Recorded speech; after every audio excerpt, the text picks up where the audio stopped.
The tape didn't look important when I first found it. No cracked case, no warning labels, no dramatic handwriting. Just a black VHS cassette with a fading white sticker on the spine and a neat line of blue marker, Camp Evergreen, Summer Recap, 1992. It was tucked at the bottom of a cardboard box in my mother's closet, beneath old tax papers and a broken camcorder she'd sworn still worked. I almost put it back, almost. The VCR belonged to my uncle. He kept it in the garage, under a tarp, like a relic he couldn't quite throw away. When I slid the cassette in, the machine groaned, then accepted it with a dull click. The TV flared blue, then black, then filled with static that hissed like wind through trees. The image snapped into place mid-motion. The camera was pointed at the ground. Pine needles, sneakers, someone laughing too close to the microphone. The lens lifted abruptly, catching a crooked slice of sky framed by tall trees, then swung down again, unfocused, impatient. It was the kind of filming only kids do, as if the world might run away if they don't grab it fast enough. A boy leaned into the frame, too close, his face distorted by the wide angle. He had light hair cut short and a grin that looked practiced. "Hi, Mom. Hi, Dad," he said brightly. "Welcome to Camp Evergreen." He stepped back so his whole body fit in frame. He was wearing a red t-shirt with the camp logo printed over the chest. The color stood out immediately, almost too clean against the green and brown of the forest. "I'm Timmy," he continued, "and I'm gonna show you everything." The camera followed him as he turned and jogged across the clearing. The motion was jerky, uneven, but enthusiastic. Cabins slid past in the background. Kids ran through frame, shouting, waving, sometimes bumping into the camera and laughing before darting away again. It felt loud even without volume, full in that specific way summer memories are full. This was a normal tape. I could tell that right away. A camp video meant to reassure parents that their kids were happy, safe, supervised. Timmy showed the dining hall, panning across long tables crowded with children. A counselor appeared briefly, telling him not to block the aisle, her face half cut off by the edge of the frame. Another counselor waved from behind a grill, smoke drifting up and blurring her features. They went to the lake next. Sunlight glittered on the water. Someone jumped off the dock and vanished in a splash. Timmy narrated everything, his voice steady and confident, like he'd rehearsed. "Here's where we swim, and over there is the canoe rack. Oh, and that's where we had the relay race yesterday." Everywhere the camera went, he seemed to already be there, stepping into frame just ahead of the lens, pointing, explaining. I noticed how often other kids called out to him. "Timmy, look! Timmy, can you film this? Hey, Timmy." He was important, clearly, the kind of kid adults trusted and other kids followed. The tape lingered on him more than anyone else, but it didn't feel forced. If anything, it felt natural, like the camera itself preferred him. There was a moment, barely a second long, that made me pause the tape. The camera was sweeping across a group of boys sitting on the steps of a cabin. They were laughing about something, all talking at once. On the far right edge of the frame, half cut off, I saw a flash of red. Another camp shirt, another boy with the same light hair, another Timmy. I rewound and watched it again. The image wobbled, warped by tracking lines. The red shape was there, then gone as the camera shifted. It could have been anyone. Kids wore similar clothes. VHS distortion loved to invent patterns that weren't real. I let it play. The rest of the tape followed the same rhythm. Games on the field, arts and crafts indoors, a counselor kneeling to tie a shoelace, her head just out of frame. Timmy always nearby, smiling into the lens, making jokes, explaining rules. The camera never lingered on any one counselor for long. They were present clearly, but never centered. As the light faded, the final segment began. Nighttime. A campfire. The image struggled here. The flames overexposed the center of the frame, turning faces into flickering masks. Kids sat on logs, some wrapped in blankets, some leaning into each other. A counselor clapped to keep time. A guitar strummed slightly out of tune. They sang a camp song, something about summer ending and meeting again next year. Their voices overlapped, messy and warm. Timmy stood closest to the camera. Firelight danced across his face, sharpening his smile, deepening the shadows beneath his eyes. He sang louder than the others, or maybe the microphone just favored him. At the very end, after the song faded into laughter and applause, he stepped forward. The others blurred behind him. "Well, that's it," he said, lowering his voice as if sharing a secret. "See you next summer." The tape cut to static. I sat there longer than I needed to, staring at the blank screen.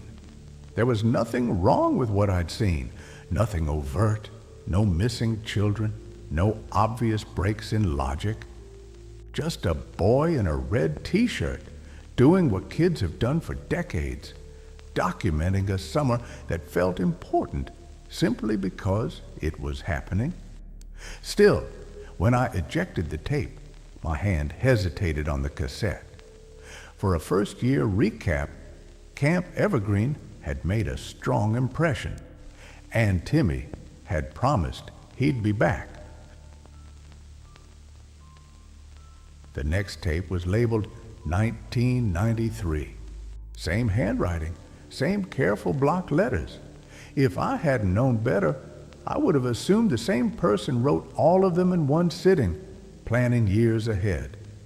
I told myself that was normal. Camps reused cameras, staff stayed on. Someone had simply taken responsibility for archiving. The VCR accepted the cassette with the same tired click. Static, a brief stretch of black, then daylight.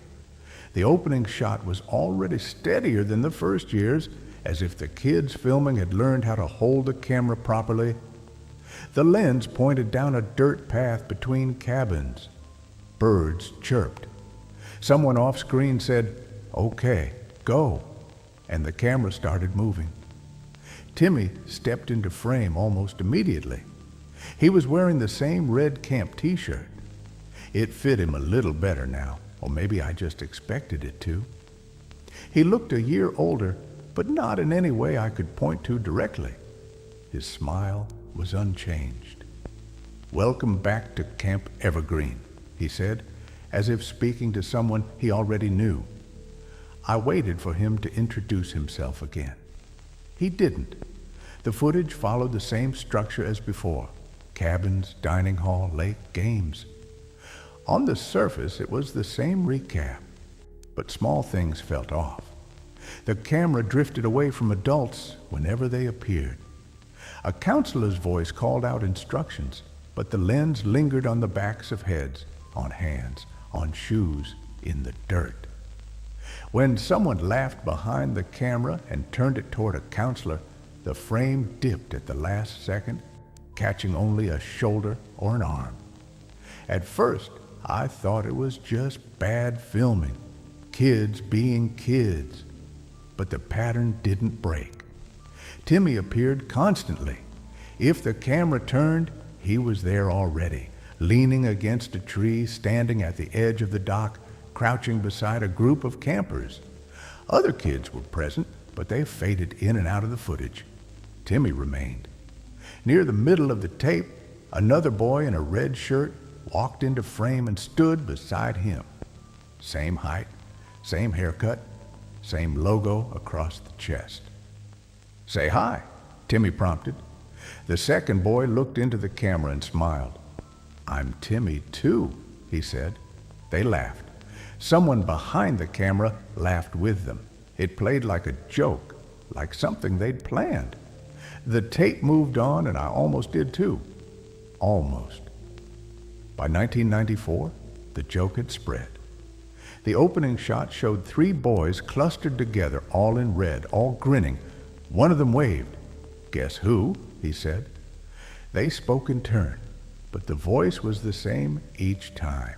Same cadence, same confidence. "I'm Timmy. I'm Timmy. I'm Timmy."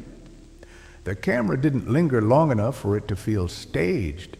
It drifted away, as if this wasn't unusual enough to deserve attention. That year's footage felt emptier, though I couldn't immediately explain why.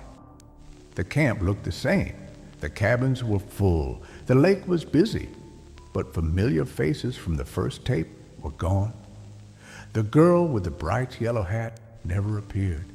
The freckled boy who had waved directly into the lens in 1992 was missing. In their place were more red shirts. I started noticing how the kids moved. They stood closer together now. When they turned, they did it at the same time. When one laughed, another followed half a second later like an echo. During a field game, the camera caught a wide shot of 2 teams facing each other. Nearly every player wore red. A counselor's voice cut in sharply, "Hey, don't film this!" The camera jerked downward. The image blurred. When it lifted again, the counselor was gone. No face, no explanation. In 1995, the counselors nearly vanished altogether. Their presence was reduced to sound. A whistle blowing, a distant shout, a muffled argument somewhere off-screen. The camera avoided them completely, as if by instinct. Whenever an adult stepped toward the lens, the footage skipped or cut, leaving a gap of static before resuming somewhere else. Timmy didn't narrate as much anymore. He didn't need to. The camp schedule was filmed up close that year. The board was filled in neatly, activities, times, locations. The column for counselors was empty. Someone had written a name at the bottom in thick marker, pressed hard enough to dent the surface. Timmy. The camera lingered there longer than anywhere else on the tape. The final scene of 1995 was filmed during the day, but it felt darker than the night footage from earlier years. The kids stood in lines near the fire pit, though there was no fire yet. They faced forward, hands at their sides, waiting. The camera moved along the line. Every boy wore a red t-shirt. Every boy answered the same way when asked his name. "I'm Timmy." Near the end, one of them turned his head and looked straight into the lens. He didn't smile. He didn't speak right away. His eyes tracked the camera, not the person holding it. "We're all still here," he said finally, "just like before." The tape ended abruptly after that, cutting to static without music or farewell.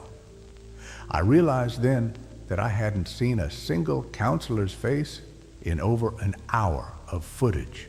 Not one. I labeled the next cassette 1996 and set it aside without playing it. For the first time since finding the tapes, I wondered not what had happened to the camp, but how long it had been happening, and why the recordings seemed less like memories now and more like proof. I waited 3 days before playing the last tape. I told myself I needed distance, that watching it immediately would blur everything together. That was only partly true. The real reason was simpler. I was afraid that once I saw what was on it, there would be no more room for doubt, no technical explanations, no harmless misinterpretations. The previous tapes had still allowed me to tell myself a story where nothing truly impossible had happened yet. The label read, Camp Evergreen, Summer Recap, 1996. Same handwriting, same calm precision. Someone had wanted this one watched. When I finally slid the cassette into the VCR, the machine hesitated longer than before. The screen stayed black for several seconds, long enough for me to wonder if the tape was damaged. Then the static came, louder than usual, thick and grinding, before fading into darkness that wasn't empty, but crowded with sound, breathing, close to the microphone, fast, shallow, controlled badly. The picture faded in slowly. Night. Trees pressed in from all sides, their outlines barely visible against the darker sky. The camera shook, not with excitement this time, but with effort, like the person holding it was trying very hard to be quiet. Then the fire came into view. A large campfire burned at the center of a clearing. The flames rose steadily, unnaturally even, casting long shadows that stretched far beyond the ring of light. Around it stood the children. Only children. They formed a perfect circle, not sitting, not shifting their weight, standing at equal distances from one another, hands at their sides, faces turned toward the fire. Every one of them wore a red t-shirt. Every one of them was Timmy. The camera panned slowly, as if the operator was afraid that moving too fast would draw attention. The faces repeated again and again. Same smile, same eyes, same expression of calm expectation. They weren't looking at the camera yet. They were watching the fire, waiting. No counselors appeared at the edges of the frame. No adult voices cut in. The forest beyond the clearing was empty, too empty, as though the world ended just past the firelight. The breathing behind the camera hitched. Then they began to sing. The melody was instantly familiar, the same tune from the earlier tapes, the one meant to sound nostalgic and safe. But the words were wrong, gently wrong, changed just enough to slip past resistance before meaning settled in. They sang about summer not ending, about Evergreen always having room, about staying together year after year. Their voices blended perfectly. No one sang off key, no one lagged behind or rushed ahead. The sound filled the clearing and pressed outward as if the trees themselves were listening. As the song went on, the camera drifted closer. I couldn't tell if the operator was moving forward willingly or being pulled. The fire grew larger in frame. The faces sharpened. The eyes were wrong. They reflected no light. Where fire should have danced in them, there was only black, flat and deep, like glass that swallowed whatever looked into it. Still, the smiles never faltered. At the final verse, every Timmy tilted his head at the same time. The movement was small, almost polite, and it made my stomach drop harder than anything else I'd seen so far. It was the gesture of something acknowledging an arrival. One Timmy stepped out of the circle. The others didn't react. They didn't need to. He walked toward the camera, slowly, carefully, as if approaching something fragile. The singing continued behind him, softer now, like a lullaby, meant for one listener only. When he was close enough, the camera stopped moving. The frame filled with his face. I could see the grain of the tape crawling over his skin, breaking it into flickering pieces, but the smile remained intact beneath the distortion. He leaned down until his mouth was almost touching the lens. "Why did you stop coming?" he whispered. The question wasn't playful. It wasn't angry. It was genuinely curious, the way someone asks about a routine that's been quietly broken. "We waited," he continued, "every summer." The singing stopped behind him. Silence fell so abruptly it felt like pressure. "You said you'd come back." For a brief moment, the camera shifted, catching the edge of the clearing beyond the fire. In the darkness between the trees stood tall shapes, motionless, too tall to be children, too still to be human. I couldn't see faces, only outlines, as if the forest itself had learned how to stand upright and watch. The camera jerked back to Timmy's face. "We saved your place," he said softly. The tape ended mid-breath. Static flooded the screen, harsh and blinding. The VCR whined, then fell silent. I sat there long after, unable to move, the echo of the song looping in my head, even though I couldn't remember the words clearly anymore. Only the feeling remained, the certainty that the song had not been meant for the children in the video. It had been meant for whoever watched. The camp was officially closed in 1997. I found the article later, a few paragraphs buried deep in an old newspaper archive. Several children missing, all counselors unaccounted for, no clear answers. The land sold, then abandoned. But Evergreen wasn't gone. It lived in the tapes, in the repetition, in the promise made in 1992 and patiently enforced over the years that followed.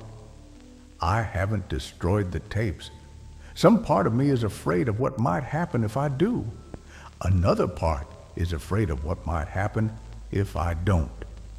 Summer is coming again.